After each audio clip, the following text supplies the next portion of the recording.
Let's get started today on this topic, as you probably noticed in the title, the original sin. And probably this is maybe not something that you wanted to hear about or to listen to today. I suppose most of us have heard that statement in our earlier years of life. And when we heard that growing up in a church or in a church-like family, we heard that it was probably meant to scare the hell out of us and forward in our respective lives. Don't do that original sin. To not do that thing about disobedience or anything against our Creator and the design He has for us. So this discussion, however, today, from me to you, has nothing to do with that tradition or myth, nor do I have any biblical or Quranic experience to refute or to offer a rebuttal to that statement.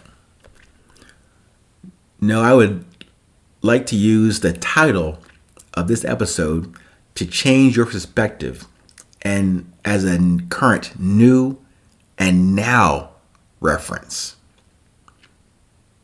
Of course, that title, the original sin, I will connect that to how it relates to resilience. The original sin I want to put into context is a different sin. But before I develop that perspective for you to consider, let's think about this question. What is sin? Probably most of us had the imposed definition of the Adam and Eve situation or about sex and temptation as we grew up in learning or mislearning our way forward into our original intent and design. The world with its adults and traditions and counterproductive efforts will do that to us as young and still young, perfect minds growing up. I also have had to go through that part of the journey to learn and unlearn that perspective. And not until a few decades ago in this life did I learn of a new, to me, and different view on this thing called sin. Now, no matter how you do it or justify it, a sin is a sin and never good for you or I. The point remains in the definition and the identification of this thing called sin. So, in the book, The Four Agreements by Don Miguel Ruiz, he provided the lesson that I, at that point in time in my life, needed to appreciate. He said that sin simply is anything that you do against yourself. Think about that.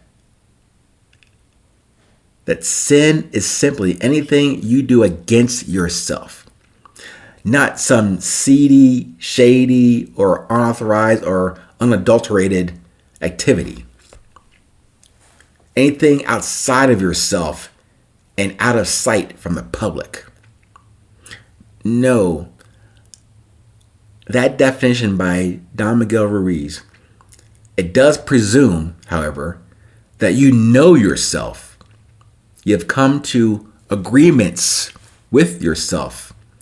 Like what I have mentioned to you about your beauty, your drive, your desire, your presence, your purpose, and your message. I keep reiterating that as part of the baseline for the resilience you already have within you.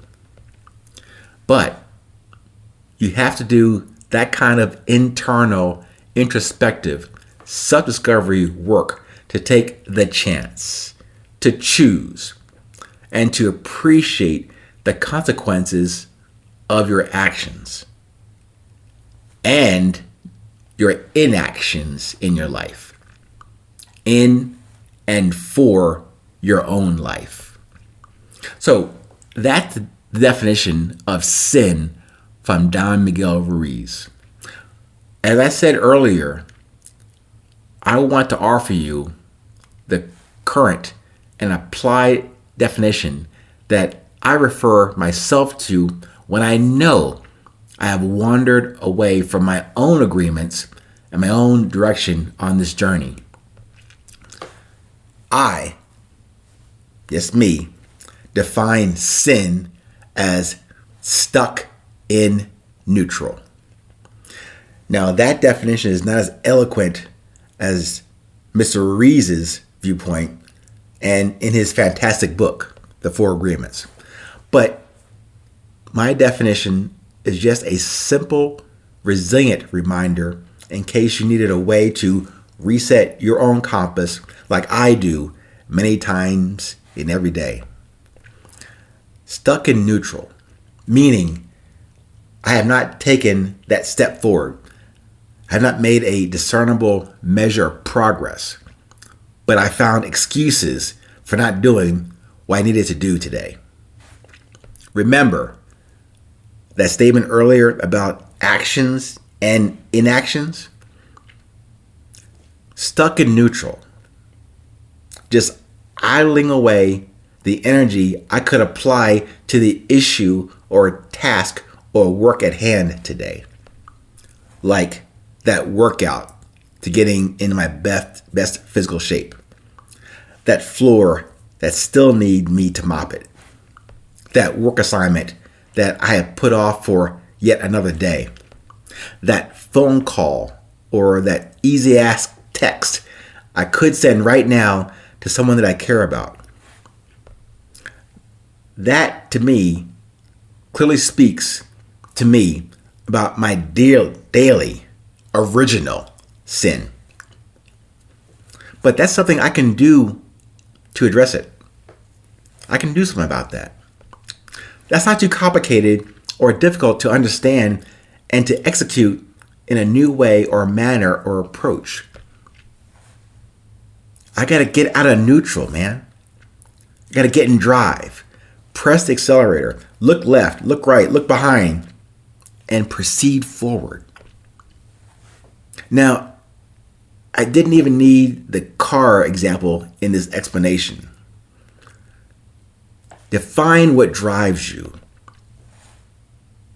And you gotta get in gear to get here.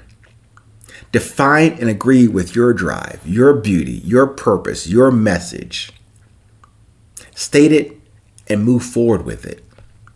No more coasting through life. Positive, love, and yes, forward. For me, even though it happens every day, but to remind myself, no more stuck in neutral. Stay present. Stay forward. Stay current. No matter where you are in this world. Tell a friend, tell a foe, tell a stranger, hey, it's always 8:20.